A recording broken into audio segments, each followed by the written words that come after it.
سید المرسلین وخاتم النبیین ابی القاسم محمد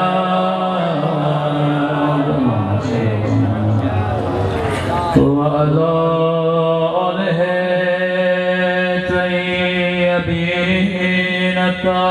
الطاهرين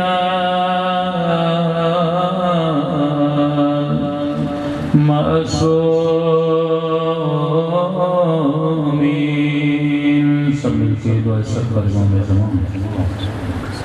اللهم كل وليك حجة ابن الحسن صلواتك عليه وعلى في هذه الساعة وفي كل وليا وحافظا وقائدا وناصرا ودليلا وعينا حتى تسكنه أرضك طوعا وتمتعه فيها طويلا برحمتك يا أرحم الراحمين. صلى الله عليه وسلم.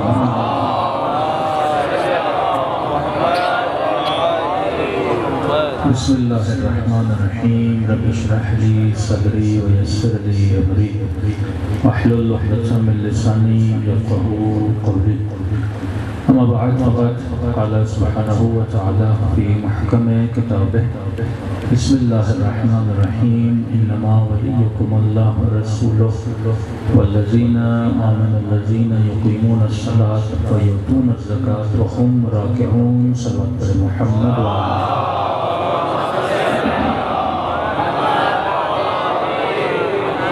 دعا ہے پروردگار عالم ہم سب کی عبادتوں کو اپنی بارگاہ میں قبول فرمائے اور جس مقصد زندگی کی خاطر مجالس میں آتے ہیں اور مقاصد میں ہم سب کو کامیابی نصیب فرمائے.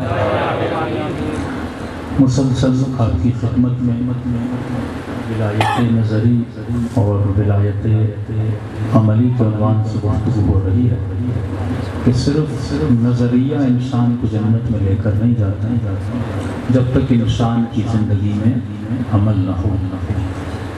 کہاں لا الہ الا اللہ کہنا اور کہاں اللہ کی دربار میں اپنے سر کو کٹانا بڑا فرق ہے. کہ کچھ وہ تھے جو صرف نعرے مارنے کے عادی تھے، کچھ وہ تھے جو لا الہ الا اللہ کہنے پر عمل کرنے تھے. جتنے امت میں مسلمانوں میں جھگڑے ہیں یہ صرف نعروں کی وجہ سے ہیں کہ ہم نعرہ مارتے تو ہیں لیکن سمجھتے نہیں ہیں کہ ہم نعرہ کون سا مارتے ہیں. ہم نام اللہ کا لیتے تو ہیں لیکن سمجھتے نہیں ہیں کہ توحید کو نافذ کرنا اور ہے، توحید کا نعرہ مارنا اور ہے. یہ کہنا آسان ہے کہ میری جان مولا حسین پہ فدا، لیکن جب قربانی کی باری آتی ہے تو بندہ صبح نماز سے اٹھ نہیں سکتا. تو مولا بھی تو کہتے ہوں گے کہ تو جان کی باتیں کر رہا ہے لیکن صبح تیری آنکھ کھلتی نہیں ہے. تو اصل جب تک انسان نظریے کو مضبوط نہ کرے تب تک بندے کی توحید مضبوط نہیں ہوتی. تو نظریے کو سمجھنے کے لیے ہم نے چند مثالیں دی کہ صرف لا الہ الا اللہ نہیں، اللہ کی توحید کو سمجھنا بھی بڑا ضروری ہے.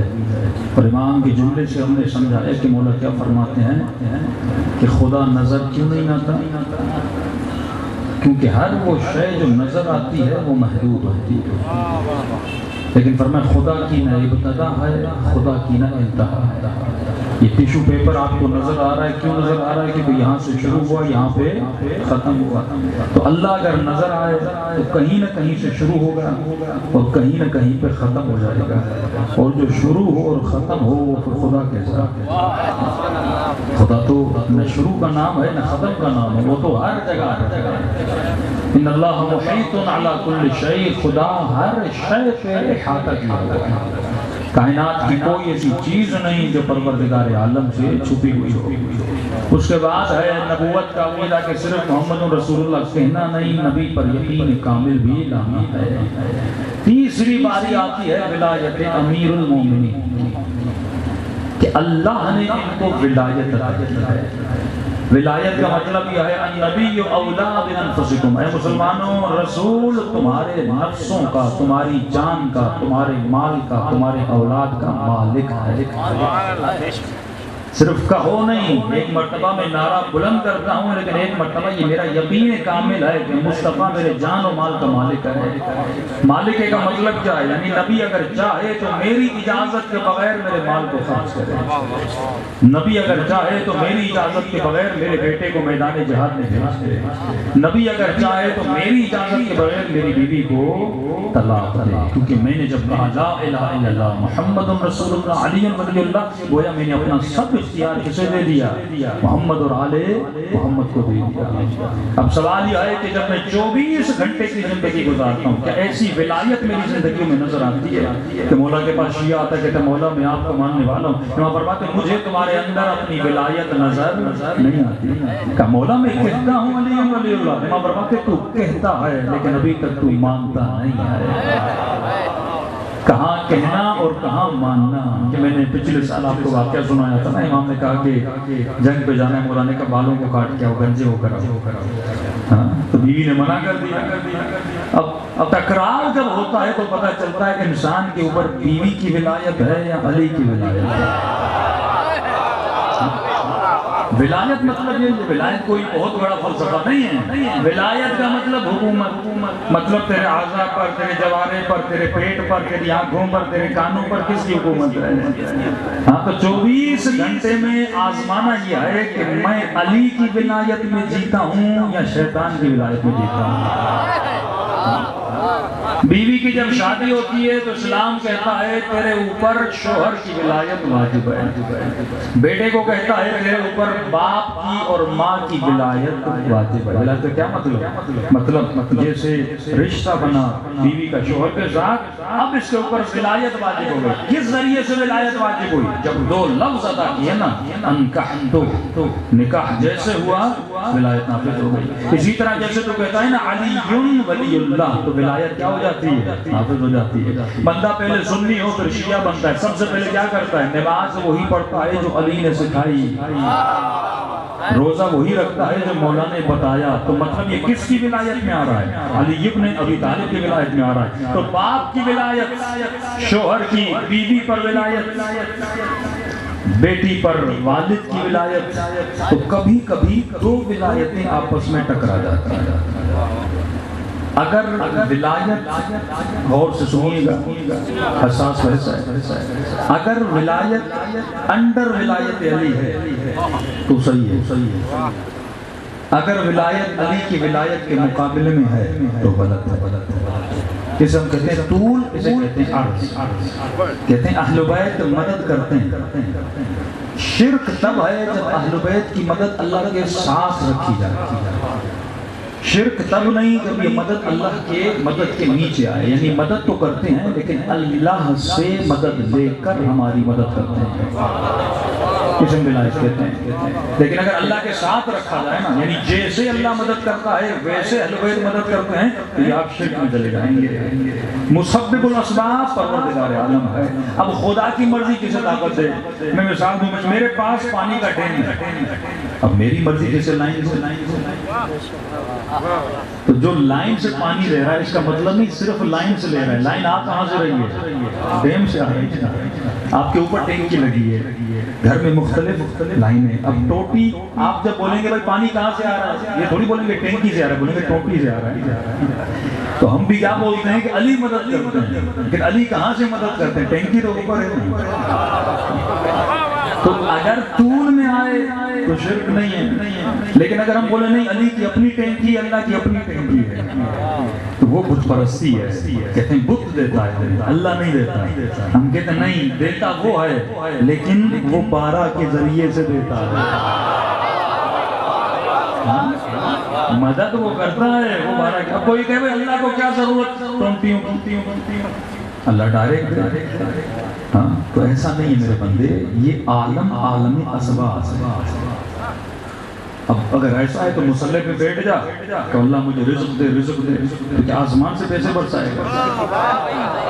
نہیں نا, وہ اسباب بناتا ہے, مسبب بناتا ہے. کہیں تمہارے ذہن میں بات ڈالے گا, کوئی دوست ملے گا, سبب بن جائے گا, کہیں نوکری لگ جائے گی, تو سبب بناتا ہے. تو جب وہ بارش برساتا ہے تو بارش برسنے کے لیے بادل کا ہونا ضروری ہے, اس کی رحمت کے لیے مصطفیٰ کا ہونا ضروری ہے.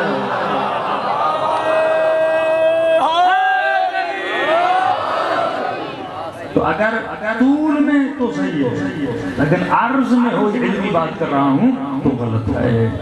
اصل منبع مرکز پروردگار ہے. اب اللہ ذرائع کبھی انبیاء اولیاء اپنے نیک بندے صلحاء صاحب کرامت بندوں کے ذریعے سے کیا کرتا ہے, اب ان کے ذریعے سے کیوں دیتا ہے؟ کیونکہ ان کا رب ہے اللہ. ہر بندہ وہاں پہنچ نہیں سکتا, ہر بندہ معراج پہ جا نہیں سکتا. جسے وہ چاہتا ہے, جس میں صلاحیت دیکھتا ہے, اس بندے کو وہاں پہ بلاتا ہے. اور جب تیرا رب ان کے ساتھ ہو جاتا ہے تو ڈائریکٹ یا انڈائریکٹ تیرا رب پروردگار عالم کے ساتھ تو خدا پروردگار. اسی لیے اب اگر یہ ولایت ذیل میں ہو, طول میں ہو, کس کی ولایت کے؟ اہل بیت رسول کی ولایت میں تو صحیح ہے.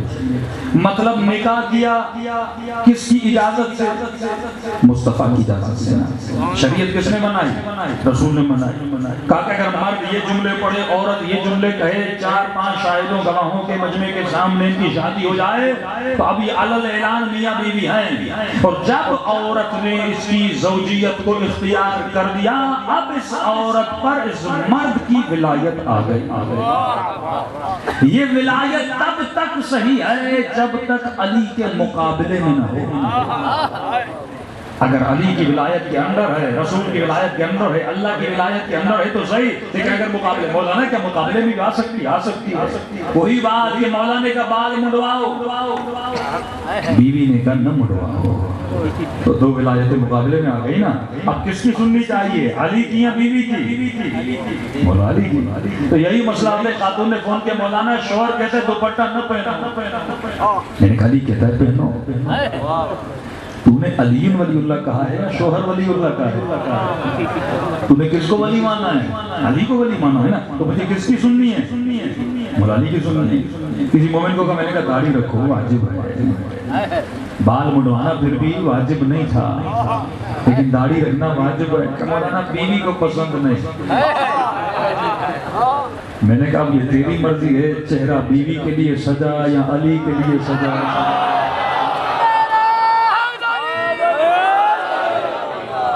ولایتوں کا چکر ہے. تو کس کی ولایت میں؟ اب میں جس کی ولایت میں ہوں گا اسے خوش کروں گا نا. لیکن میں کہتا ہوں علی کی ولایت میں ہوں, لیکن خوش کس کو کر رہا ہوتا ہوں؟ اگر مولا کہے کہ ماں کو خوش کر تو ماں کو خوش کرنا, علی کو خوش کر. بیوی کو حکم ہو شوہر کو خوش کر, اس کی اطاعت کر, تو اس کی اطاعت کس کی اطاعت ہے؟ امیر المومنین کی اطاعت ہے. کسی نے کہا مولا میری ماں کافر ہے, امام نے فرمایا اس کے کفر کو نہ مان, لیکن اس کا ادب کر, کیونکہ اس کا کفر میری ولایت کے مقابلے میں زد میں. اطاعت کر ماں کی, جو کہے لے کر آ, خدمت کر, پاؤں دبا, سر دبا, پوری خدمت کر. حق نہیں, کافر بھی ہو تو اس کی بدتمیزی کرے, لیکن اس کا احترام کر. کا مولا احترام تو پہلے بھی کرتا تھا کہ پہلے تو کافر تھا، اب تو مومن ہے، اب زیادہ کر تاکہ اسے محسوس ہو یہ کسی اور کی ولایت میں آ چکا ہے۔ بیٹے نے اتنا احترام کیا، پہلے خیال کرتا تھا، اب زیادہ کیا۔ جب ماں پر سکرات کا وقت آیا کہنے لگی بیٹا ادھر تو آ، جب سے تو مسلمان بنا ہے تو بدل چکا ہے، بتا تجھے کس نے بدلا؟ کہ میرے مولا نے بدلا، کہا اب تو مسلمان ہے، اب ایسا بن جیسا علی نے کہا ہے کہ اپنے امام کو لا، اپنے نبی کو لا، میں بھی اس کا کلمہ پڑھنا چاہتا ہوں۔ یہ ولایت مزاجوں کو بدلتی ہے، یہ ولایت کرداروں کو بدلتی ہے۔ تو مومن کو یہ دیکھنا ہے میں کس کی ولایت میں جی رہا ہوں، میں 24 گھنٹہ خوش کس کو کرتا ہوں، دوست کو، نامحرم کو، پڑوسی کو، فلاں وڈیرے کو، فلاں آفیسر کو۔ تو جب کس کے اندر کام کرتے ہو تو خوش تو کرنا پڑتا ہے، کیونکہ خوش نہیں کرو گے وہ تمہیں کام کیسے دے گا؟ تو گویا تو کبھی کبھی کسی اور کی ولایت میں ہوتا ہے۔ اب دیکھنا یہ کہ ولایت ٹکرا جائے، شوہر کہے حجاب نہ کر، مولا کہے حجاب کر، تو اگر ولایت ٹکرا جائے اور تو بیوی کو خوش کرے یا بیوی شوہر کو خوش کر کے علی کو ناراض کرے، اس کا مطلب ان لمحوں میں تیرا ولی علی نہیں تھا، کوئی اور تھا۔ یہ خلاصہ ولایت ہے۔ تو اگر طول میں ہے تو صحیح ہے، اگر عرض میں ہے تو غلط ہے۔ چلو بات پڑھیں محمد۔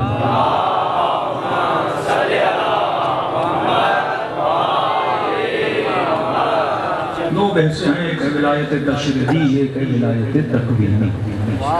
ولایت تشریعی مطلب شریعت کے احکام اہل بیت ہمیں بتائیں گے، ہمیں عمل کرنا ہے۔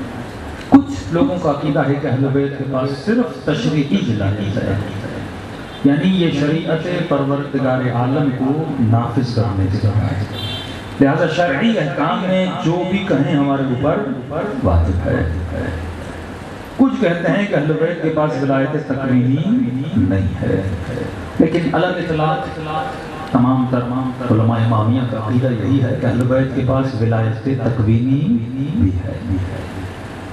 یہ جملہ ذہن میں بٹھا دیجئے گا، عرض اور طول میں۔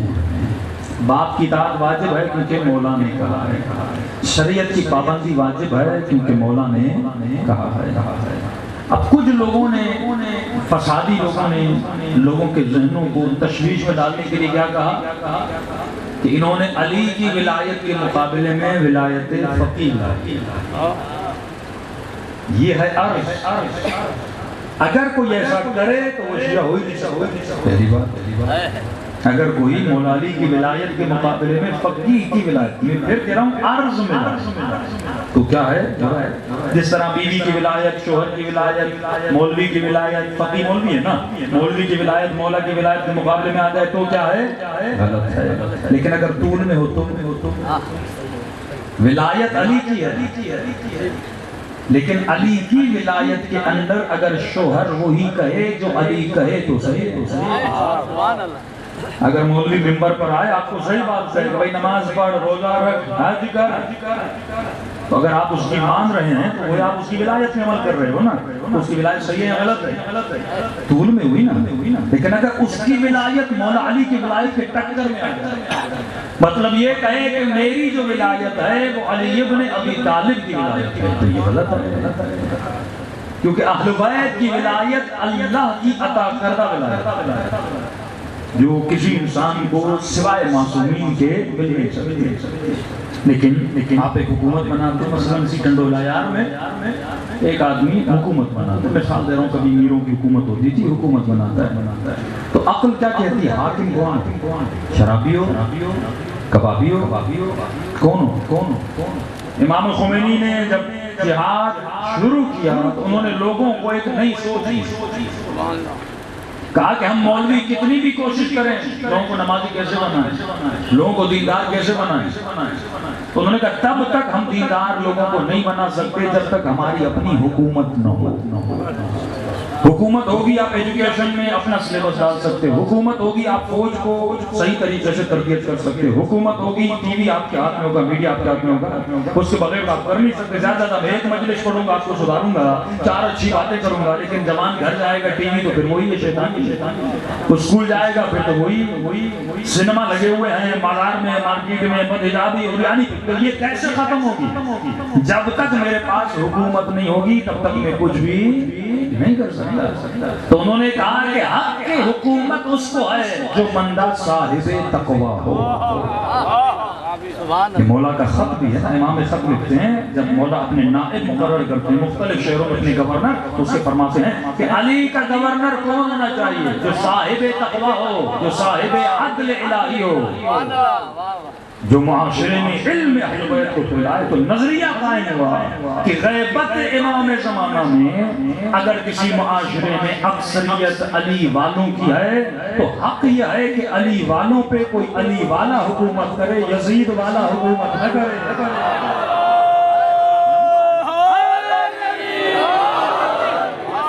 عقل کا فیصلہ ہے، اب لوگوں نے جو سمجھا نہیں، اور شیطانی قوتوں نے کہا کہ انہوں نے ولایت فقیہ بھائی فقیہ کو جو ولایت ملی ہے وہ لوگوں نے دی ہے، علی کو جو ولایت ملی ہے وہ خدا نے دی ہے۔ فرق ہے، حکومت وہ حکومت ہے جس طرح بیوی پہ شوہر کی حکومت، شوہر پہ باپ کی حکومت، اسی طرح جب وقت کا حاکم عادل ہو تو مولا فرماتا اس عادل کی بات کو ماننا بھی امت پہ کیا ہوتا ہے؟ لازم ہوتا ہے، کیونکہ وہ عدل کا حامل ہے، اور اگر عدل اس سے ساقط ہو جاتا ہے تو اس کو ہٹایا جاتا ہے، پھر دوسرے عادل کو بٹھایا جاتا ہے۔ تو یہ عقل کا تقاضا تھا کہ غیبت امام میں ہم کوشش کریں، اسکول ہمارے اپنے ہوں، مدارس ہمارے اپنے ہوں، سسٹم ہمارا اپنا ہو، فوجیں ہماری اپنی ہو، وہ چاہے سنی معاشرہ بھی ہو تو اس معاشرے میں بھی حاکم کو ہونا چاہیے جو صاحب تقوی ہو، چاہے وہ سنت کا ہی کیوں نہ ہو لیکن صاحب تقوی ہو، شریعت مصطفیٰ کو نافذ کرنے کی اس کے اندر کیا ہو؟ ہمت ہو، دنیا سے نہ ڈرے، اپنے فیصلوں میں صرف پروردگار عالم سے ڈرے۔ صلوات پڑھیں محمد وعلی۔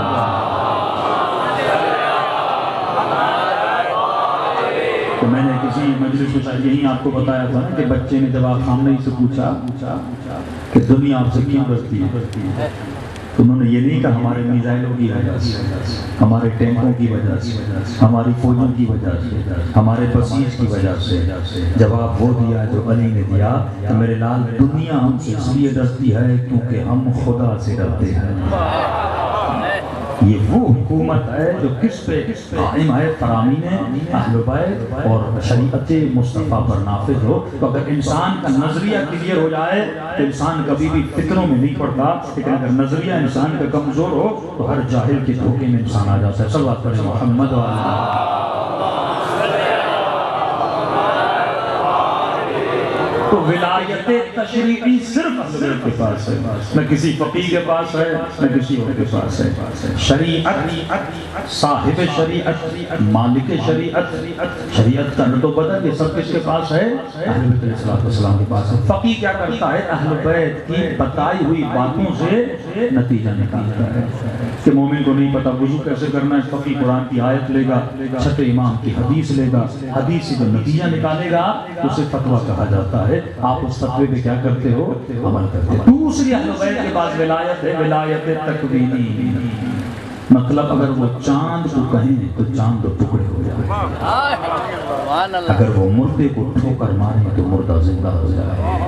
یہ میری باتیں نہیں ہیں، جناب عیسیٰ علیہ قرآن کہتا ہے کہ وہ مریضوں کو ہاتھ لگاتے تھے، شفا ہو جاتی تھی، مردوں کو ٹھوکر مارتے تھے، مردہ زندہ ہو جاتے تھے، لیکن بِإِذْنِ اللہ، کس کی اذن سے؟ اللہ کی اذن سے۔ کہ میں نے کئی سال پہلے مولا کی فضیلت سنائی تھی کہ جب یہ حدیث رسول نے پڑھی کہ علماء امتی افضل من انبیاء بنی اسرائیل، میری امت کے علماء بنی اسرائیل کے انبیاء سے افضل ہیں، تب وہ مولوی جو آج ٹی وی پہ بیٹھ کر کہتا ہے کہ علی تین سے افضل نہیں ہے، لیکن اسی مولوی سے کہو کہ یہ حدیث کس کی فضیلت میں ہے، کہتا ہے ہماری فضیلت میں ہے۔ علی افضل تین سے نہیں ہے لیکن تو انبیاء سے کیسے افضل ہوا؟ مولا کی بات کی جائے کہ شیعوں کا عقیدہ ہے کہ رسول کے بعد کائنات کا افضل ترین فرد اگر کوئی ہے تو علی ابن ابی طالب ہے۔ کہتے شیعہ توہین کر رہے ہیں، انبیاء سے علی کو آگے بڑھا دیا، تم نے تو علی کو صحابہ سے بھی پیچھے رکھ لیا۔ تو یہ بتاؤ یہ حدیث کس کی فضیلت میں ہے؟ تو وہی مولوی کہتا ہے یہ کس کی فضیلت میں ہے؟ ہماری فضیلت میں ہے۔ کبھی کیسے کہ نبی نے کہا ہے ہاتو برہانکم، دلیل دے کر تو افضل ہے۔ جب ایک یہودی مسیحی حضرت تابوت کا ماننے والا پہنچا مدینے میں کہ ہم نے سنا ہے کہ تمہارے نبی نے ایسی حدیث کہی، پوچھیں گے نبی سے کہ دلیل دو ہمیں۔ جیسے دربار میں گیا، لوگوں نے کہا نبی تو جا چکے ہیں، کہ مسئلہ اور سولو ہو گیا۔ اعتراض علماء پر تھا، تو کہا علماء کہاں ہیں؟ سب نے کہا دیکھ بھی رہے ہو، پوچھ بھی رہے ہو، ہم بیٹھے ہیں علماء۔ اٹھا حضرت عیسیٰ والا، کہتا میرا سوال ہے کہ پوچھ کہ آپ کے نبی کی حدیث سے میری امت کے علماء بنی اسرائیل کے انبیاء سے نے کہا ہے، کہا وہ کون ہے؟ کہا ظاہراً تو ہم ہی ہیں۔ کہ میں ایسے نہیں مانوں گا، دلیل چاہیے کہ کیسی دلیل؟ کہ میرے نبی کا معجزہ تھا وہ اپنی ٹھوکر سے مردے کو زندہ کر دیتا۔ تو آپ افضل ہو تو کوئی مردہ زندہ کر کے دکھاؤ۔ صاحب کو بڑا غصہ آیا کہ بیٹھ جاؤ، تو میرے نبی کو جھٹلانے آیا ہے۔ دوسرے سے کہا تو سوال کر، کہ میرے نبی کا معجزہ تھا وہ لوہے کو نرم کرتے تھے، سنا ہے آپ کی تلوار بڑی تیز چلتی ہے، اس کو نرم کر کے دکھائیے۔ کہ تو نبی کی توہین کرنے آیا، بیٹھ جا، FIR تو تھی نہیں کہ کاٹ دیتے۔ تیسرے سے کہا تو بتا کہ میں ہوں حضرت موسیٰ کا ماننے والا، میرے نبی کا معجزہ تھا وہ لکڑی سے اژدہا بناتے تھے۔ بھئی آپ افضل ہو تو کچھ کر کے دکھاؤ نا، تو میں مانوں، ایسے کیسے مانوں؟ ایک بندہ کہ میں سے افضل ہوں تو کوئی دلیل تو ہو گیا۔ جب ہم کہتے ہیں کہ علی تمام تر اصحاب سے افضل ہیں تو دلیل ہے، کیونکہ علی جیسا علم کسی کے پاس نہیں تھا، علی جیسی شجاعت کسی کے پاس نہیں تھی، علی جیسی تقوی کسی کے پاس نہیں تھی۔ اور اگر ہم یہ کہتے ہیں کہ سب سے افضل ہے، پھر بھی ہمارے پاس دلیل ہے۔ تینوں کو کہا کہ نکل جاؤ دربار سے، تم ہمارے نبی کی حدیثوں کو جھٹلانے آئے ہو۔ یہ باہر نکلے، فلیعذ باللہ یہ جملہ کہتے رہے یہ بھی جھوٹے، فلیعذ باللہ ان کے نبی بھی جھوٹے۔ اور جس کی ڈیوٹی تھی نا دربار میں بیٹھنا، نبی کی عزت کو بچانا، وہ سلمان کھڑا ہوا کہ خبردار تو نے میرے نبی کو جھوٹا کر دیا۔ کہ تو کون ہے؟ ہم سوال پوچھنے جواب نہیں دے رہے۔ سلمان نے کہا آؤ تجھے حقیقی علماء کی طرف لے کر چلو۔ کہ اور بھی ہیں یا اللہ، اور بھی کہاں ہیں؟ ایک مرتبہ سلمان ان کو مولا علی کے گھر کے باہر لے کر آئے۔ سلمان کہتے دروازے پہ دستک نہیں دی، اندر سے آواز آئی سلمان تینوں کو اندر لے کر۔ یہ پریشان ہو گئے، اندر والے کو باہر والے کا کیسے پتا چلا؟ سلمان نے کہا ابھی تک تم نے علی کا علم دیکھا ہی نہیں ہے، یہ صاحب ولایت الہی ہے۔ جب گھر کے اندر گئے کیا دیکھا؟ مولا گھر کا لباس ہے اور گھر میں صحن میں ایک درخت ہے، ہاتھ میں بیلچہ ہے، درخت میں کاشتکاری کر رہے ہیں۔ امام نے فرمایا تمہاری جرت کیسے ہوئی، تم نے میرے نبی کو جھوٹا کہا؟ کہا کہ آپ کو کیسے پتا چلا؟ کہا پوچھ جو کچھ پوچھنا ہے۔ کیا سوال ہے تمہارا اس امت کے علماء سے؟ کہ آپ کے نبی کی حدیث ہے میری امت کے علماء بنی اسرائیل کے انبیاء سے افضل ہیں یا ان کی طرح ہیں؟ دونوں حدیثیں موجود ہیں، حدیث ہے، جواب دیں علماء اہل سنت جس سے مراد وہ کون سے علماء ہیں جو بنی اسرائیل کے انبیاء سے افضل ہیں؟ انہوں نے فرمایا سچ کہا میرے حبیب نے، صدق رسول اللہ، میرے نبی نے سچ کہا۔ کہ یہ بتائیے میرے نبی کا معجزہ تھا کہ وہ لوہے کو نرم کرتے تھے، میں ہوں تابوت کا ماننے والا، اگر آپ بھی افضل ہیں تو مجھے کچھ کر کے دکھائیے تاکہ میں مانوں آپ میرے نبی سے افضل ہیں۔ اور علی فرماتے میرے قریب آ، علی کے قریب جاتا ہے، ہاتھ میں بیلچہ تھا، علی نے بیلچے سے لکڑی کو جدا کیا، لوہا اس کے ہاتھ میں لیا کہ اب کھینچتا جا جتنا تو کھینچنا چاہتا ہے۔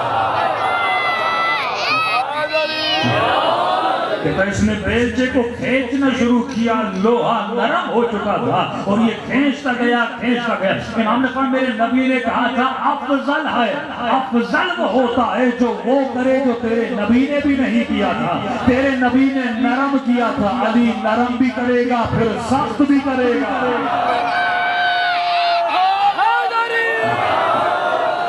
اس نے جیسے چھوڑا تو پھر لوہا جو نرم ہو چکا تھا پھر بیلچے کا بیلچہ بن گیا۔ دوسرے سے کہا تجھے کوئی سوال ہے؟ اس نے کہا میں ہوں موسیٰ کا ماننے والا، میرے نبی کا معجزہ تھا۔ صلوات پڑھے محمد و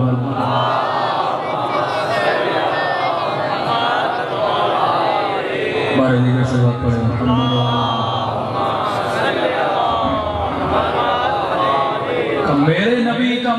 یہ تھا وہ لکڑی سے اژدہا بناتے تھے. اگر آپ افضل ہیں میرے نبی موسیٰ سے تو لکڑی سے اژدہا بنا کے دکھائیے پھر میں مانوں گا. اب بیلچے کو تو مولا نے دکھا لیا, ہاتھ میں علی کی تھی بیلچے کی لکڑی. مولا نے لکڑی کو بِإِذْنِ اللَّهِ رکھوں گا لیکن یطمئن قلبی, میرا دل بھی تو مطمئن ہو جائے. تیرے نبی کا کیا معجزہ تھا کہ وہ اپنی ٹھوکر سے مردوں کو زندہ کرتے تھے. مولا نے کہا یہاں کوئی مردہ تو ہے نہیں, تو چلو باہر چلو, علی آ رہا ہے. کہ سلمان ان کو قبرستان لے جا. سلمان قبرستان لے گیا, علی ان کے پیچھے گئے. ایک مرتبہ قبرستان میں پہنچے, ایک بہت پرانی قبر تھی, اس کے اوپر کھڑے ہو کر امام نے ٹھوکر مار کے کہا قم بِإِذْنِ اللَّهِ, اللہ کے اذن سے کھڑا ہو جا. کہ ایک مرتبہ قبر کا سینہ پھٹا, ایک حسین جوان قبر سے باہر آیا اور کہا السلام علیک یا امیر المؤمنین, اے مومنوں کے امیر آپ پر میرا سلام ہو. جیسے سلام کیا امام نے کہا اسے جانتے ہو؟ کہ میں نہیں جانتا. امام نے کہا نبی بھی تیری امت کا, جانتا بھی تو نہیں ہے, تو اپنا تعارف کرا. اس نے تعارف کرایا, فرمایا میں جناب شعیب نبی ہوں.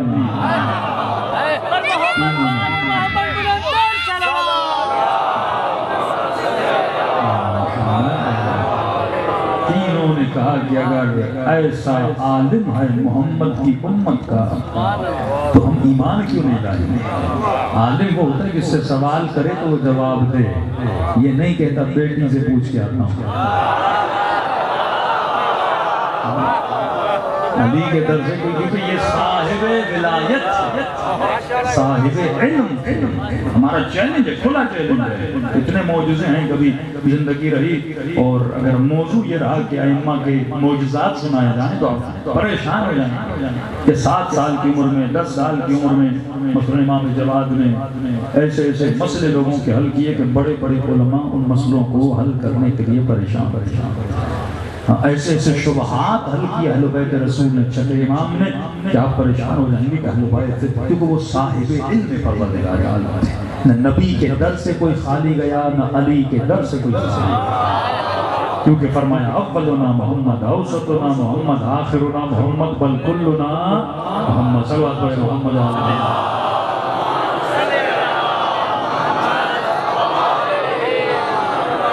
اب امید ہے آپ جاگتے ہوں. زباں کے ساتھ دل بولا علی مولا, علی مولا. آیت بلند کرے, زباں کے ساتھ دل بولا علی مولا, علی مولا. زباں کے ساتھ دل بولا علی مولا, علی مولا.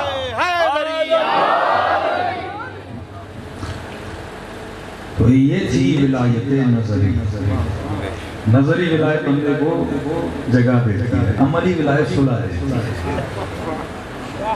کیونکہ عملی پہ عمل کرنا بڑا مشکل ہے, لیکن جنت میں عملی لے جاتی ہے. نظری فاؤنڈیشن ہے, عملی مٹیریل ہے. اب بندے کے پاس زمین ہو پر گھر نہ ہو, فائدہ کیا؟ کوئی زمین ہے تو گھر بھی بنا, کمرے بھی بنا نا, چھت بھی ہو نا, پھر فائدہ کیا زمین کا؟ زمین پہ سو رہا ہے, چھت نہیں, سایہ نہیں, گھر نہیں, تو فائدہ نہیں. تو آپ سب کے پاس پلاٹ ہے پر گھر نہیں. گھر تب بنے گا جب ولایت عملی کے میدان میں آؤگے. ولایت عملی میں کیسے آئیں گے؟ پہلی شرط ہم نے بتائی کہ مومن کا لباس پاک ہونا چاہیے. جب تک طاہر نہیں تب تک علی کے قریب نہیں.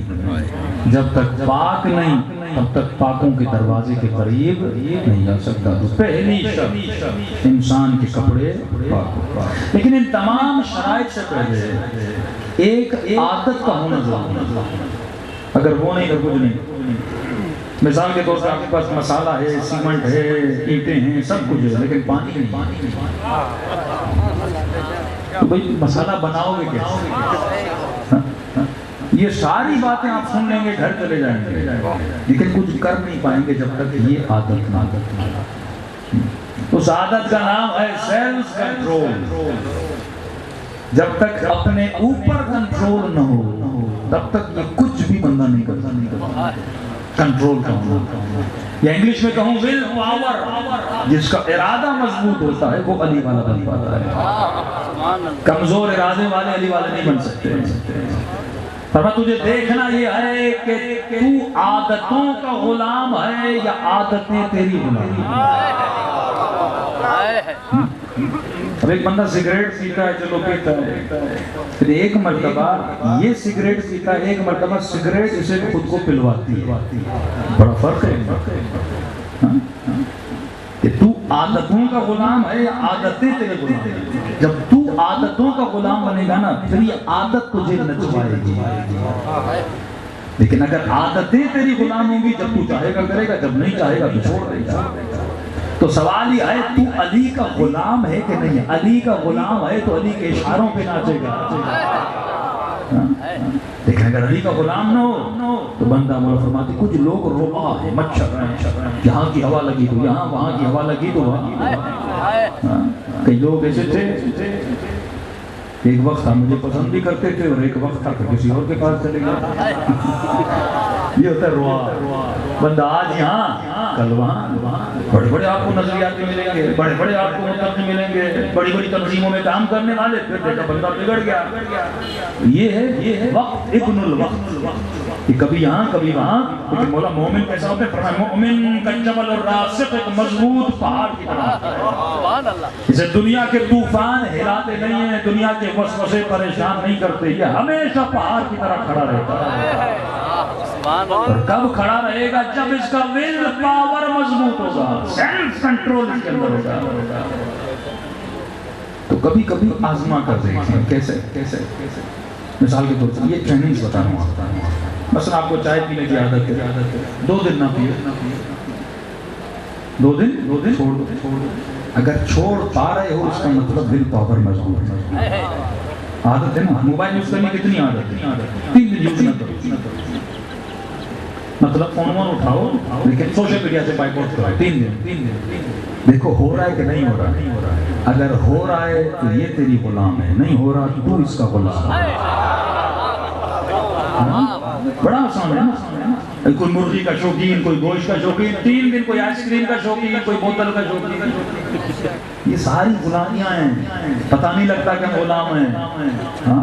ایک ہے زنجیروں کی غلامی، اس کو بندہ محسوس کرتا ہے کیونکہ نظر آتی ہے، اس کے خلاف لڑتا ہے کیونکہ نظر آتی ہے۔ ایک غلامی ہوتی ہے ذہن کی غلامی، وہ نظر نہیں آتی پر بندہ خود غلامی میں ہوتا ہے۔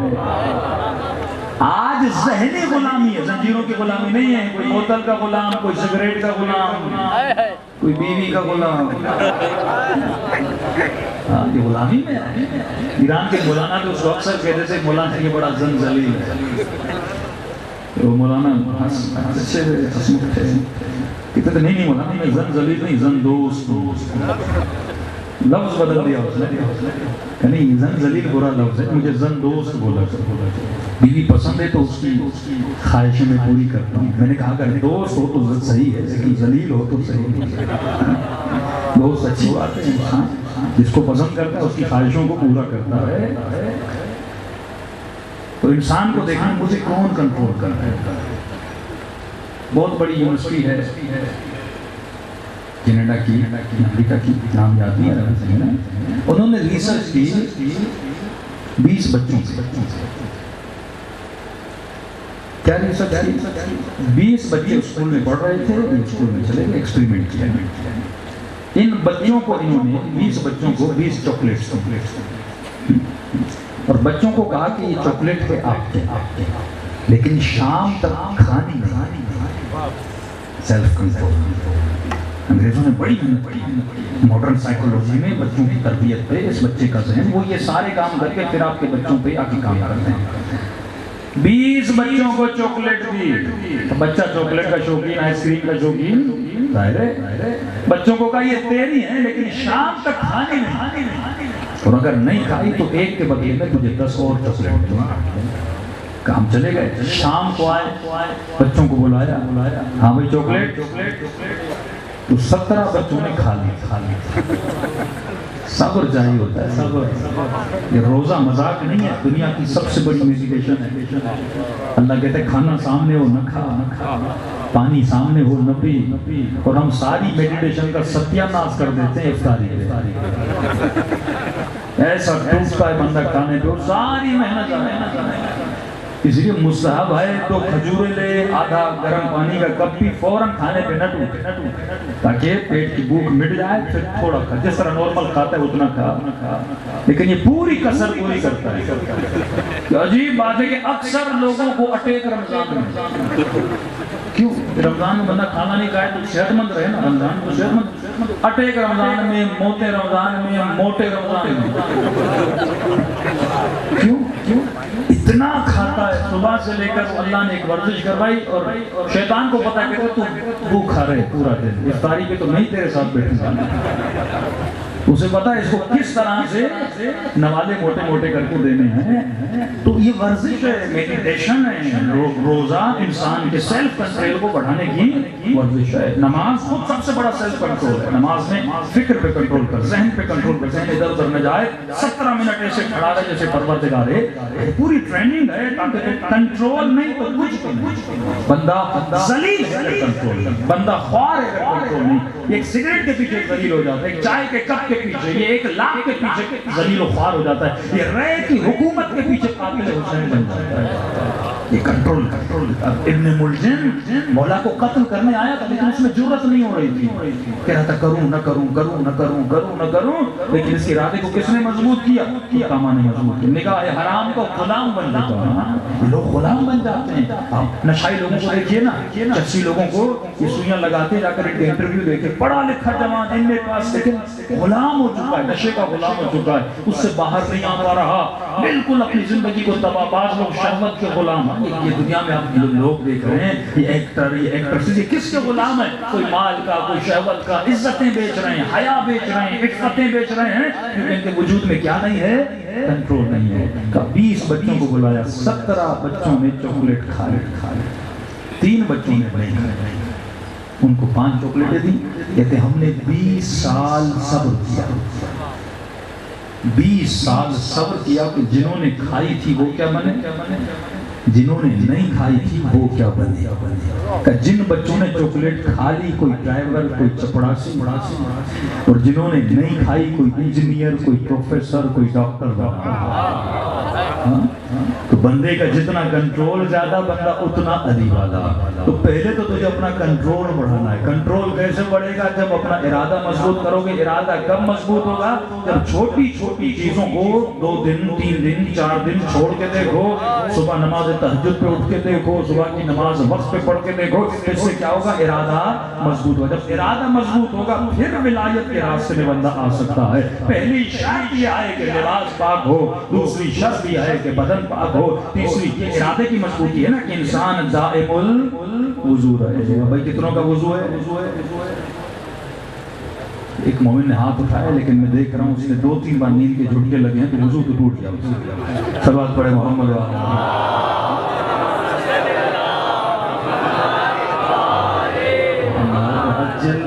تو مومن دائم الوضو رہتا ہے۔ اس کے بعد باطن کو پاک کرتے ہیں، آنکھیں پاک، نجاست میں نہ جائیں، تفصیل گفتگو کی، زبان گندگی نہ بولے، گالیاں نہ دے، غیبتیں نہ کرے۔ علی والا ہمیشہ ذکر پروردگار عالم کرتا ہے۔ زبان کو ذکر خدا سے کنٹرول کرو، تیسرا کانوں کو بھی پاک کرو، چوتھا شکم میں لقمہ حرام نہ جائے۔ علی والا سوکھی روٹی پہ گزارا کرتا ہے لیکن حرام کے قریب نہیں جاتا۔ 5واں علی والے کا قلب بھی پاک ہوتا ہے۔ مولا فرماتے ہیں 2 چیزیں قلب کو نجس کرتی ہیں۔ ذکر کر رہا ہوں، باقی قلب سلیم کی کتاب خریدی، آیت اللہ تصریف کی پڑھیے، فرمایا 2 نجاستیں قلب کی ہیں جو بہت خطرناک ہے، بارود ہے۔ اگر یہ نجاستیں ساری زندگی کے اعمال تباہ و برباد ہوتے ہیں۔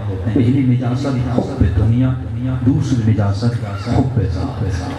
دنیا کی محبت اگر دل میں ہے تباہ و برباد ہے، ذات کی محبت دل میں ہے تباہ و برباد ہے۔ یزید نے دنیا کی محبت میں مولا حسین کو قتل کیا، شمر نے دنیا کی محبت میں مولا کو قتل کیا۔ یعنی تو جتنے کام کر رہا ہے دنیا کی محبت میں کر رہا ہے یا خدا کی محبت میں کر رہا ہے۔ دوسرا ہے ذات کی محبت۔ ذات کی محبت یعنی جب تک میں ممبر پہ رہوں تو مجلس اچھی، میں نہیں تو مجلس اچھی نہیں، میں انجمن کا صدر تو انجمن صحیح، میں امام بارگاہ کا ٹرسٹی تو امام بارگاہ صحیح، میں شیعوں کا لیڈر تو صحیح، میں صحیح، میں نہیں تو پوری قوم غلط. تو یہ کیا ہے؟ جتنے جھگڑے ہیں کس کی وجہ سے؟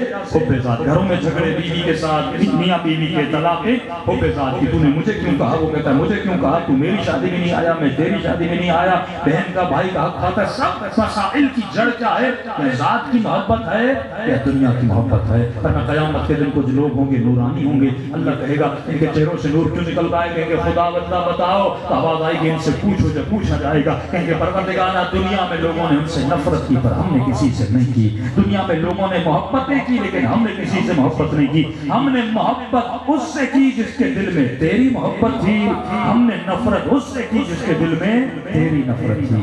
تو میری دوستیوں کا معیار علی بن ابی طالب ہو، میری دوستیوں کا معیار پروردگار عالم ہو. کسی کو سلام اس لیے نہ کروں کیونکہ پیسے والا ہے، سلام اس لیے کروں کیونکہ مومن ہے. کسی کے سامنے اس لیے نہ جھکوں کیونکہ مالدار ہے، اس لیے جھکوں کیونکہ اس کے دل میں اطاعت پروردگار عالم کا نور ہے.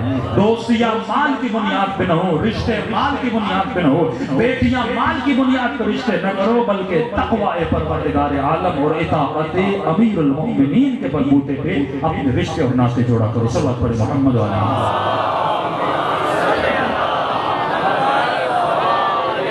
محمد وجل فرجہم. آخری طہارت ہے طہارت فکر. دل کو پاک کرنا اس کا لیندی پروسیجر ہے، وہ پڑھیں گے پریکٹس کریں گے تو سمجھ میں آئے گا. آخری طہارت ہے طہارت فکر. مومن کی فکر بھی پاک ہونی چاہیے، خیال پاک ہونا چاہیے. یہ ٹریننگ کریں گے خلوت قلب اور خلوت فکر. تنہائی. آیت اللہ العظمہ قاضی 2 گھنٹہ وادی السلام میں جا کے بیٹھ جاتے. کربلا جاؤ نا تو ہوٹل میں ٹائم ضائع نہ کیا. 3 گھنٹے 4 گھنٹے کے نفع، 5 گھنٹے سو کے یہاں سے خریداری کرنے نہیں گئے. گھنٹوں لوگ بازاروں میں کوئی فلاں کے لیے کوئی کپڑے لینے کراچی سے کربلا شاپنگ کرنے گئے. بہت زیادہ کوئی تسبیح ہو گئی کسی کے لیے کفن لے کر بندہ آ جاتا ہے. اس سے زیادہ کوئی کربلا سے شاپنگ کرنے نہیں گئے. وہ کربلا کا میدان روحانیت و نور ہے. اور لوگ عجیب بات ہے نا کہ کربلا جاتا ہے حسین کی زیارت کرنے لیکن صبح شام موبائل پہ اپنی زیارت کرا رہا ہوتا. یہ تو یہ بدبختی جو آ گئی ہے موبائل کی. 2 گھنٹے حسین کے ذریعے ہوتا ہے، 4 گھنٹے ہاں اماں ہاں بھائی کیسے ہو گئے موبائل پہ بات کرتے ہیں. تو خود کو دکھانے گیا ہے یا حسین کو دیکھنے گیا ہے؟ وہ ایک فوٹو نکال دو اپنے لیے، رشتہ داروں کو بھیجو بھائی کربلا صحیح سلامت پہنچ گیا. آپ کے لیے نماز کوئی فون بھی کرے نا بولو بھائی نماز پڑھو کر لیے. یہ کیا فون کر کے مولا حسین کا روزہ دیکھنا ٹی وی پہ دیکھ میرا ٹائم کیوں ضائع کرتا ہے؟ لائیو مولا کے ذریعے آ رہی ہے یوٹیوب پہ ہر جگہ وہ دیکھ. یہ شیطان آپ کا ٹائم ضائع کرواتا ہے. ابھی دوستوں سے بات کر رہے ہیں، ہاں بھائی یہ ریاکاری ہے، تو ان کو بتا کے کیا بتا رہا ہے کہ میں کربلا پہنچ گیا. ہاں بھائی میں یہاں پہ کھڑا ہوں، میں یہ کر رہا ہوں. یہ کام نہ کیا کریں. کربلا جائیں صرف حسین خالص زیارت امام حسین کریں. میکسیمم 6 گھنٹے 7 گھنٹے بندہ سوتا ہے. سونے کے بعد کھانا کھائیں، کھانے کے بعد پھر حسین کی ذریعے. اب سوال یہ مولانا بات کروں کیا زیارت پڑھ لی نماز پڑھ لی کچھ بھی نہ کر، صرف 3 گھنٹے 4 گھنٹے بیٹھ کے حسین کی ذریعے کو دیکھنا. فکر کر اور الہام ہوگا پروردگار. اپنی پریشانیاں، اپنی گندگیاں، اپنی عادتیں، پوری زندگی سے خطائیں کی جو ظلم کیے ان کے بارے میں سوچ اور زبان سے استغفار کرتا ہے. خدا حسین کے صحیح میں فرماتے ہیں ایک نگاہ اگر اہل بیت کی ہو جائے صدیوں کا سفر دنوں میں جائے. ہاں ان کی 50 سالہ زندگی کیا تھی مجھے نہیں پتا، لیکن ایک نگاہ حسین نے کی لمحوں میں اور کہاں سے اتنے واقعات ہیں. رش کھاتا ہے انسان. امام خمینی تقریر کر رہے تھے، یہ جملے علماء کے لیے لوگوں کے لیے واقع فرماتے ہیں کہیں ایسا نہ ہو تو لوگوں کو جنت کا درس دیتا ہے، لوگوں کو یہ بتاتا رہے کہ علی قسیم النار والجنت ہے، اور قیامت کے دن تو جہنم میں کھڑا ہو تو تیری باتیں سن کے لوگ جنت میں چلے جائیں. کوشش کیا کر کہ ایک نگاہ خاص اہل بیت کی شامل ہو جائے، کچھ ایسا کر کہ تو خاص الخاص بن جائے۔ ہوتا ہے نا کہ آپ کے 10 دوست ہوتے ہیں لیکن جب زیارت پہ جاتے ہیں ایک خاص بندہ یاد آتا ہے، وہ خاص الخاص ہوتا ہے۔ تو کچھ ایسا کر جس طرح حر حسین کی نگاہوں میں آ گیا تو بھی مولا کی نگاہوں میں۔ اور یہ کب ہوتا ہے میرے عزیز؟ جب ایک صفت، ایک سیلف کنٹرول، دوسری صفت ہے حیا، عفت و ادب۔ وہ بندہ جو با حیا ہے نا وہ خدا کو بڑا پسند ہے۔ بڑے بڑے عالم گزرے لیکن امام نے کسی کو سلام نہیں کیا۔ یہاں سے لوگ کربلا گئے، امام ایک ظاہر کے خواب میں آئے، فرمایا جب گاؤں واپس جانا نا میرا ایک عزادار ہے اسے حسین کا سلام دینا۔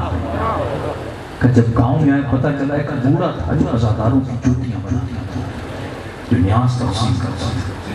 تو خدا کب اس پہ نگاہ ڈالے کسی کو پتا نہیں ہے۔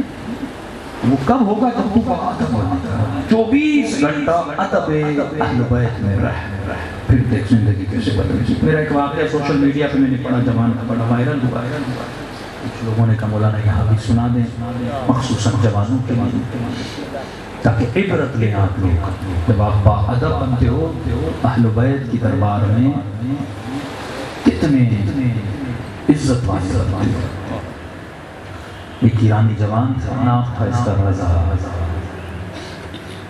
کہتا ہے کہ مولانا میں بڑا گنہگار تھا، اور اتنا گنہگار تھا کہ جب غصہ آتا تھا تو اپنی ماں کو مارتا بے ادب تھا، اتنا بے ادب، ماں کو مارے، باپ کو مارتا، لیکن ماں باپ کا دل بڑا نرم ہوتا ہے۔ مجھے سمجھاتے تھے کہ کب تک گناہ کرو گے، کب تک اہل بیت کی نافرمانی کرو گے۔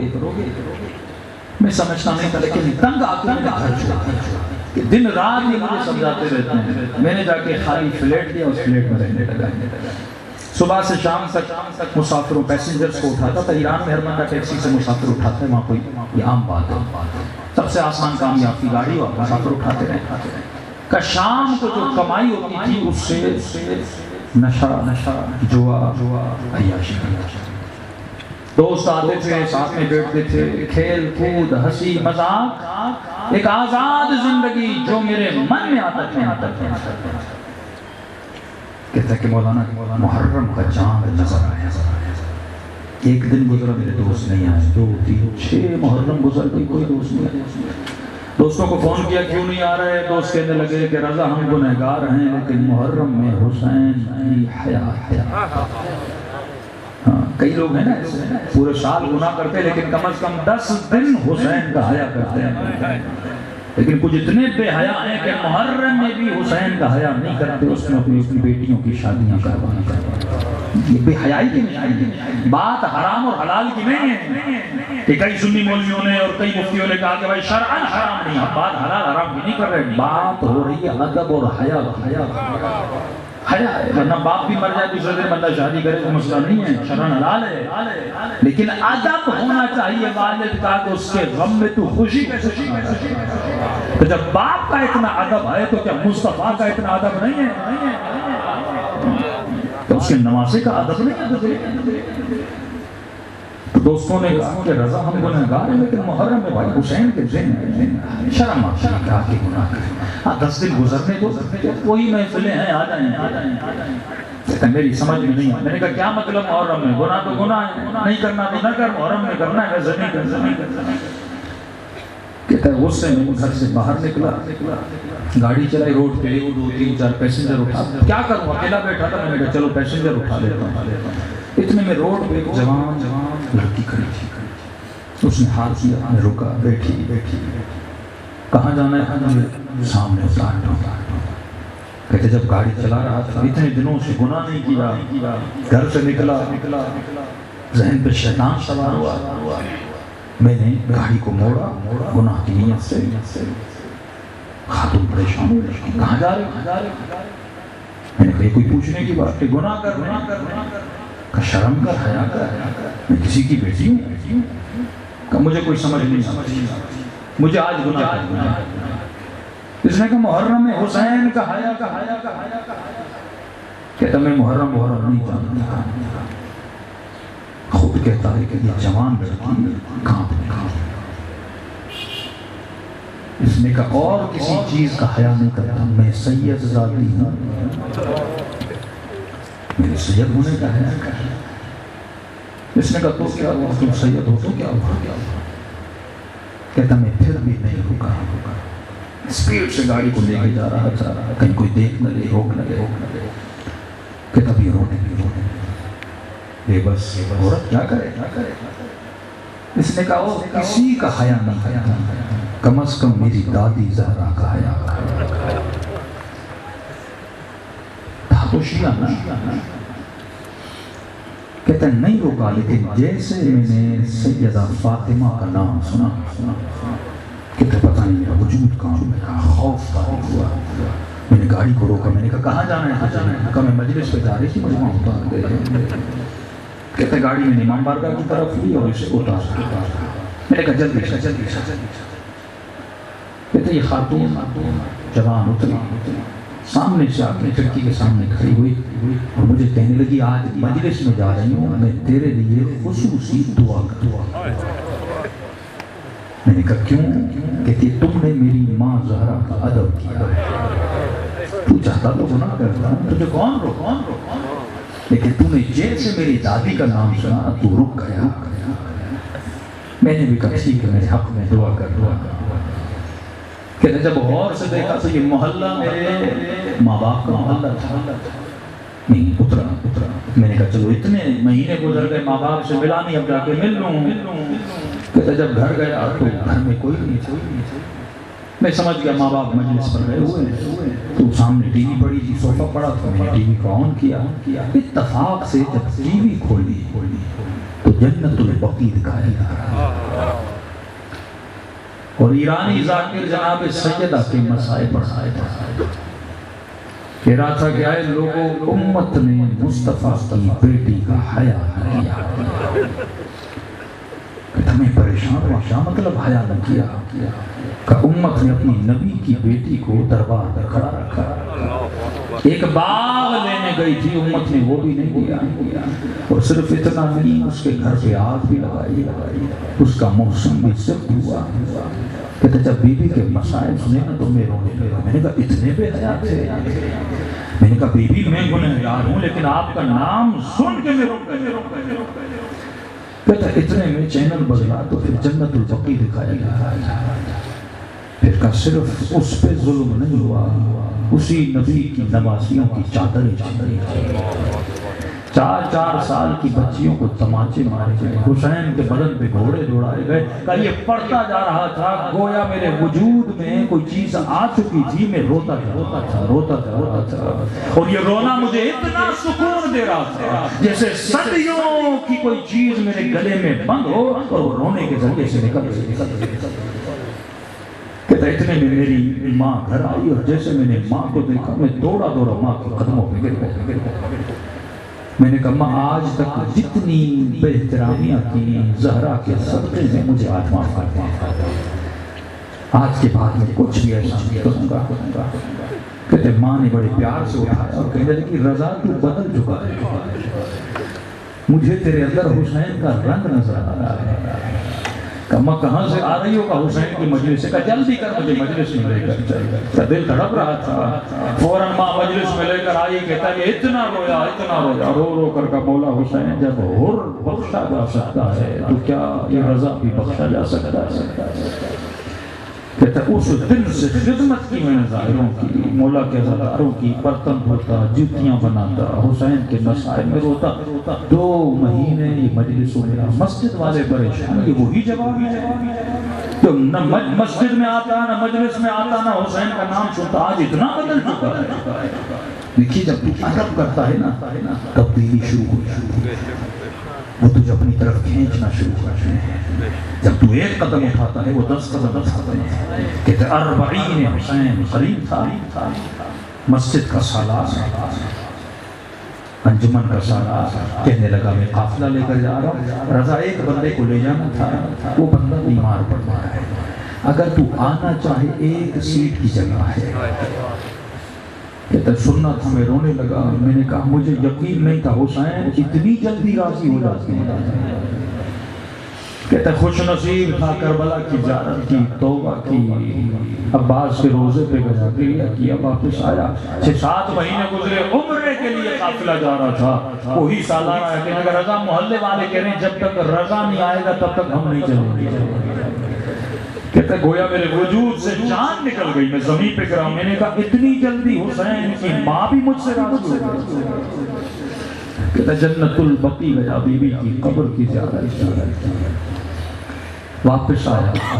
میرے محلے کا ایک تاجر تھا, اس نے جب میرے کردار کو دیکھا, کئی مہینے وہ میرا بیٹا ٹھیک ہوا, کہ بیٹے سے ملوایا. کہنے لگا رضا بیٹی تو دوں گا لیکن ایک شرط ہے.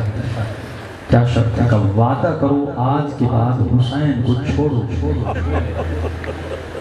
کہتا قبلہ میں نے دعا کی ہے وہ دن جس دن حسین سے دور ہو جاؤں خدا مجھے موت دے.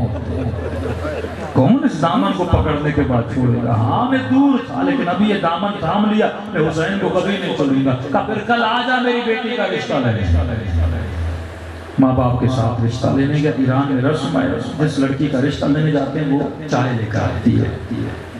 کہتے ہم بیٹھے تھے سر جھکائے, وہ جوان لڑکی آئی, چائے لے کر آئی. جیسے میں نے چائے کا کپ اٹھانا چاہا اس کی نگاہ میرے چہرے پر پڑی. جیسے مجھے دیکھا وہ چینخ مار کے بے ہوش ہو کے گر رہے. میں پریشان, کیوں رو رہی؟ گھر والے پریشان, بچی کو کیا ہوا؟ کمرے میں لے گئے. ہوش میں آئی تو رونے لگی. ماں نے پوچھا بیٹی کیوں رو رہی؟ اس لڑکے کو دیکھے تو بے ہوش کیوں ہو گئی؟ کہتی امی خدا کی قسم ہے کل رات زہرا بی بی خواب میں, خدا کی قسم. بی بی نے اسی جوان کا فوٹو مجھے دکھایا اور کہا تھا اے میری چاہنے والی اسے نہ کہنا کیونکہ اس نے میرے نام کا احترام کیا تھا, میری بیٹی کی عزت کو بچایا تھا. تصور کرو جو زہرا کی نام کا احترام ہے, بی بی کے نام کا احترام کرے, اس طرح اس کو پلٹا کے اپنے قریب لے کر آتی. سب سے بڑا دکھ جو اہل بیت کو تھا وہ یہی تھا کہ امت نے زہرا کا احترام. دونوں اماموں کو یہ بڑی تکلیف تھی. اس دن بتایا امام حسین کو تیر لگا, خون کو جمع کے فرمایا نانا میں وہ منگل کا دن نہیں بھولوں گا جب میری ماں کو دربار میں کھڑا کیا تھا. اگر اس دن بے احترامی نہ ہوتی آج حسین کو یہ دن دیکھنا نہ پڑتا. چھوٹی چھوٹی بے احترامی بڑے بڑی بے احترامیوں کی طرف بڑھ جاتی ہے.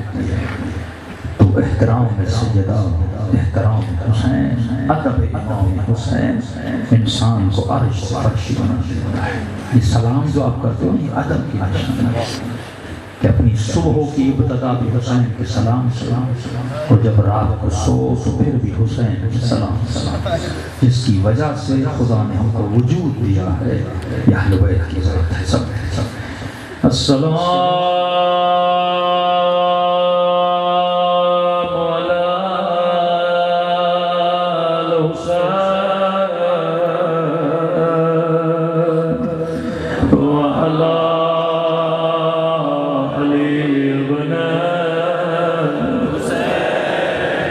سب مل کے والا اولاد والا اصحاب الحسین. بلند آواز سے السلام علی الحسین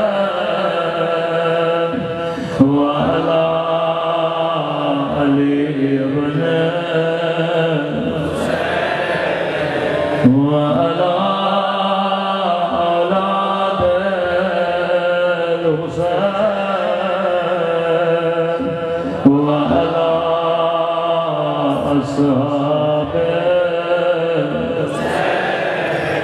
میرا سلام ہو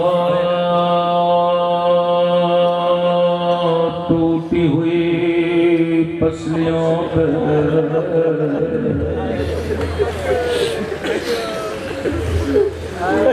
ہائے میرا سلام ہو جلے ہوئے دروازے پہ،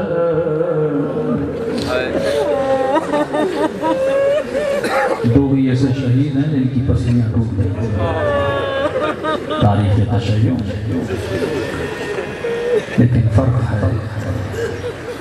میرا سلام ہو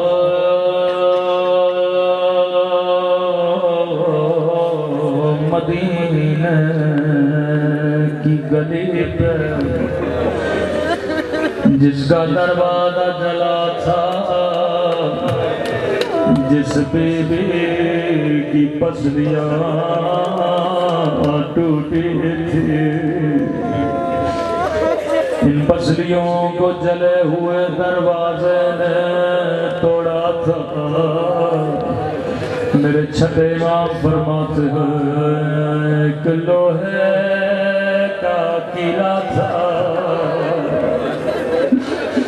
جس نے دادی زہرا کی پسلیاں توڑی تھی۔ رسول خدا بڑا امت نے تیری آن کا اجر ادا کیا، تیرے جانے کے بعد تیری بیٹی کو بڑا رلایا، اور میرا سلام کربلا میں ٹوٹی ہوئی پسلیوں کا۔ سنو گے یہ کس کی پسلیاں تھی؟ کچھ پسلیاں مدینے میں ٹوٹے اور کچھ پسلیاں کربلا میں ٹوٹی تھی۔ وہ پسلیاں کے دائیں طرف کے گھوڑے بائیں طرف چلے گئے، بائیں طرف کے گھوڑے دائیں طرف چلے گئے۔ قدیمی مومنوں میں نام نہیں لیا، سنو گے اس یتیم کا نام کیا تھا؟ اے خدا تجھے حسن کے یتیم قاسم کا واسطہ،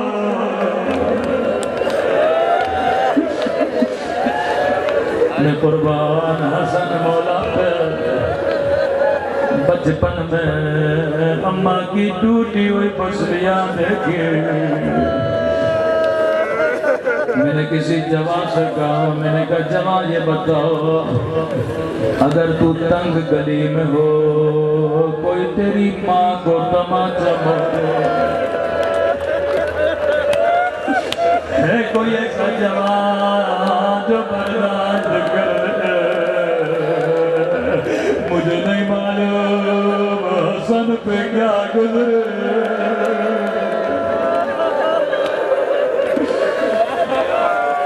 اسی حسن مولا کا بیٹا کربلا میں تھا، ساری پسلیاں ٹوٹ گئے تھے۔ دو لاشیں کربلا میں پامال ہوئی، ایک حسین کا لاشا تھا، ایک حسن کے یتیم قاسم کا لاشا تھا۔ لیکن کربلا لکھتی ہے دونوں کے پامال ہونے میں بڑا فرق تھا۔ حسین کا لاشا شہادت کے بعد پامال ہوا تھا، لیکن حسن ابھی زندہ تھے۔ وہ دائیں طرف کے گھوڑے بائیں طرف چلے گئے۔ میں قربان اہل بیت کی مظلوم،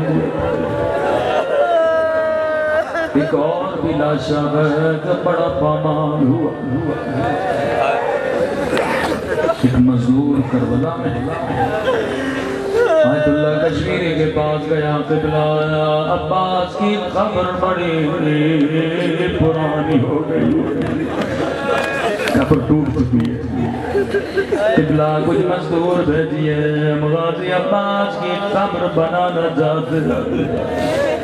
قبلہ نے کا مزدور کیوں بھیجوں میں خود آؤں گا عباس کی قبر بناؤں گا آغا کشمیری قبر پہ آئے امامہ اتارا جورابے اتاری خود عباس کی قبر بنانے لگے بناتے بناتے ایک مومن نے سوال کیا مولانا میں نے تاریخ میں سنا ہے عباس کا قد بہت بڑا تھا جس کا قد بڑا ہو اس کی قبر بچے جتنے کیوں ہے قبلہ کہتے میری سمجھ میں بھی نہیں آیا میں نے کہا مجھے 2 دن کا وقت دے میں بتاؤں کہتے بڑی کتابیں پڑھی مقتل پڑھا لیکن مجھے کہیں نہیں ملا سچ میں قبر چھوٹی کیوں ہے میں نے خواب کے عالم امام زین العابدین کو دیکھا فرمایا کشمیری جو بھی پوچھے اسے جواب دینا میں چچا عباس کا لاشا اٹھانے گیا تھا تاکہ بابا کے ساتھ دفن کروں لیکن لاش کے ٹکڑے ٹکڑے ہو چکے تھے میں نے گٹھڑی باندھی ننھی سی قبر بنائی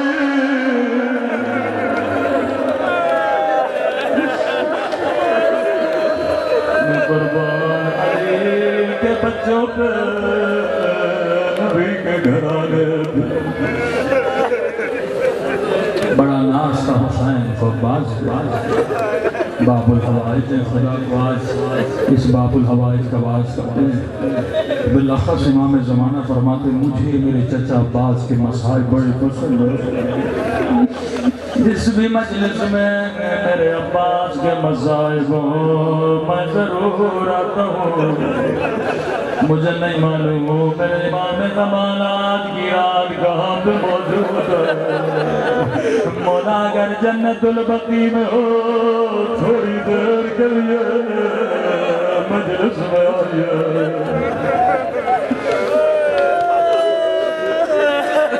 غازی عباس امام حسین کی خدمت میں آئیے فرمایا مولا اجازت مانگنے آیا ہوں اب مجھ سے سکینہ کی پیاس دیکھی نہیں جاتی فرمایا عباس میں تجھے نہیں روکتا مجھ سے زیادہ زینب کو تجھ پہ نہ آخری امید زینب عباس کا نام کہ اگر بہن زینب اجازت دے عباس میں بھی نہیں روکوں خیمے کے باہر آئے فرمایا آقا زادے غلام آیا ہے اجازت دے اندر ہوں آجا میرے لال عباس جیسے خیمے میں گئے ادب کے ساتھ زانو لگا کے بیٹھ سر جھکا ہوا ہے فرمایا آقا زادے اجازت مانگو میری غیرت برداشت نہیں کرتے سکینہ پیاسی بار بار بچے آتے آئے چچا پانی بچوں کا بڑا بھروسہ فرمایا عباس میں تجھے روکتی نہیں لیکن میری کچھ باتیں سنتا جا جی میری بیوی فرمایا عباس بابا علی کی حکومت تھی کوفے کا شہر میرا قافلہ کوفے کو پہنچا بابا نے فرمایا حسن رات ہونے دو جب بازاریں بند ہو جائے اس وقت میری بیٹی کا قافلہ لانا عباس بازاریں بند ہو گئے لوگ گھروں کو چلے گئے اندھیری رات تھی میرا بابا خود مجھے لینے کے لیے آیا عباس میرے اونٹ کی مہار بابا کے ہاتھ میں تھی تھوڑی دیر چلے پھر میرے بابا نے کہا زینب ذرا پردہ ہٹانا عباس میرے پردہ ہٹایا کہ زینب غور سے دیکھو یہ کوفے کا بازار میری سمجھ میں نہیں آیا بابا مجھے کیوں بازار دکھا رہا قافلہ کے بڑا بابا نے پھر کہا زینب ذرا ہماری کا پردہ ڈالا. میں نے پردہ ڈایا کہ زینب غور سے دیکھو یہ کوفیوں کے گھروں کی چھت ہے. عباس میری سمجھ میں نہیں آیا. پھر تیسری مرتبہ کا زینب ذرا ہماری کا پردہ ڈالا. عباس میں نے پردہ ہٹایا. بابا نے کہا زینب غور سے دیکھو یہ کوفے کا چوک. عباس اب مجھ سے رہا نہیں گئے. میں نے کہا بابا اگر باغار دکھانے ہیں حسن کو دکھائیے, اگر چوک دکھانا ہے بیٹوں کو دکھائیے. بابا بیٹیاں اور بابا. عباس بابا نے میری سواری بٹھائی.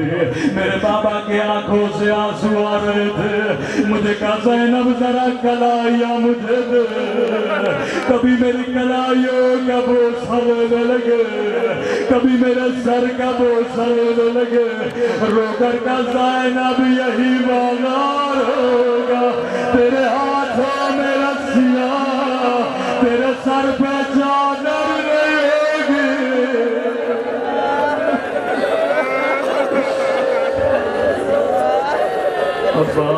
عباس میری سمجھ میں کچھ بھی نہیں آنا. میں نے کہا بابا امام ہو, علم غیب جانتے ہو. بابا میں اعتراض نہیں کروں گی, لیکن بابا ایک سوال ہے. جی زینب, بابا جس بہن کا بھی ایک بھائی ہو اس کا بھی کوئی نام نہیں لیتا. او بابا اللہ نے مجھے 18 بھائی دیے. بابا نے کہا زینب اس وقت حسن نہ رہیں گے, اس وقت عباس نہ رہیں گے, اس وقت حسین نہ رہیں گے. اب سنو کہ زینب نے کیسے خدا غافل کیا. کہا عباس کھڑا ہو جا. دونوں باہیں عباس کے گلے میں ڈالی. کہا خدا حافظ عباس. اب میں زینب سمجھ گئے میری چادر اترنے کا وقت قریب ہے, میرے ہاتھوں میں رسیاں بندھنے کا وقت قریب ہے.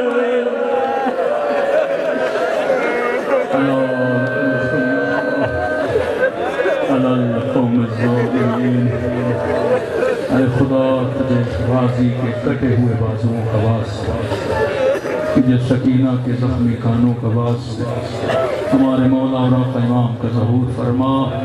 ہمارے مولا کو ہم سے راضی و خوشنود فرما. اے خدا قبر و قیامت میں حسین کی شفاعت نصیب فرما.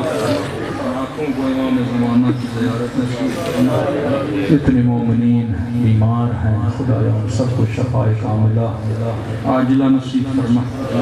ان مجالس کو اپنی بارگاہ عالی میں قبول فرما. نیاز حسین ادریس صاحب بخشو کچھی بیمار ہیں, ان کو شفاء کاملہ نصیب فرما. والدہ مرحوم زوار ورزِ سمور صاحب ان کی درجات کو بلند فرما. پروردگار حق محمد و آل محمد ہمارے مولا اور آقا امام کا ظہور فرما. ہم سب کو مولا کے عوان و نثار میں شریک فرما.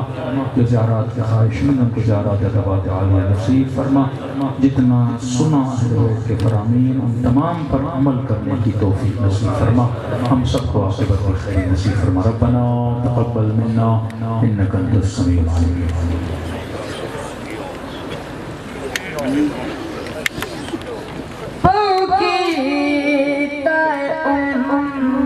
مات کربلا